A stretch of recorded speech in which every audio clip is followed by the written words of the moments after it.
मुंबई महानगरपालिकेची सर्वसाधारण दुसरी सभा जी आहे ती आज पार पडणार आहे आणि आजच्या सभागृहाच्या बैठकीमध्ये विरोधी पक्षनेता त्यासोबतच गटनेत्यांची आणि त्यासोबतच सभागृह नेत्यांची घोषणा केली जाणार आहे।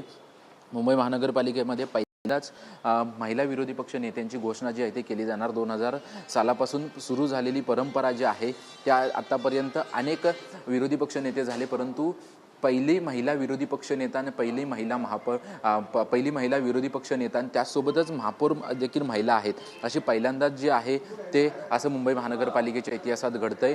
तर सोबतच पहिल्यांदाच विरोधी पक्ष नेते म्हणून महिलेची वर्णी लागते, ते देखील शिवसेना शिवसेनेच्या या पक्षाची, कारण की शिवसेनेला जवळपास 65 नगरसेवक जे आहेत ते त्यांचे निवडून आलेले आहेत आणि त्यांच्यामुळे साहजिकच त्यांचा विरोधी पक्ष नेता होणार आहे आणि किशोरी पेडणेकर यांच्या नावावरती आज शिक्कामोर्तब होईल। आणि त्याच पार्श्वभूमीवर आपण पाहतोय की विरोधी पक्ष नेत्यांचं कार्यालय जे आहे ते कार्यालय या ठिकाणी आहे, परंतु अजूनपर्यंत कार्यालयाची पूर्णपणे तयारी झालेली नाही। या कार्यालयामध्ये विरोधी पक्ष नेत्यांचा जो स्टाफ असणार आहे, या स्टाफ जो आहे तो या ठिकाणी बसलेला आपल्याला पाहायला मिळेल आणि या कार्यालयाचं अजूनपर्यंत ह्या कार्यालयाचं काम झालेलं नाही, परंतु त्यांचं विरोधी पक्ष नेत्याचं जे पूर्णपणे कार्यालय आहे ते कार्यालय पूर्णपणे आतमधून सज्ज आहे, परंतु बाहेरचं अजून देखील थोडंफार काम बाकी आहे।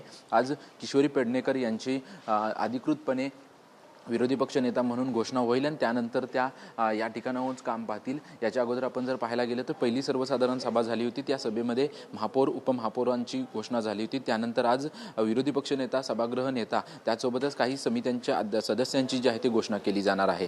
कॅमेरामन नागनाथसह निवृत्ती बाबर, TV9 मराठी, मुंबई।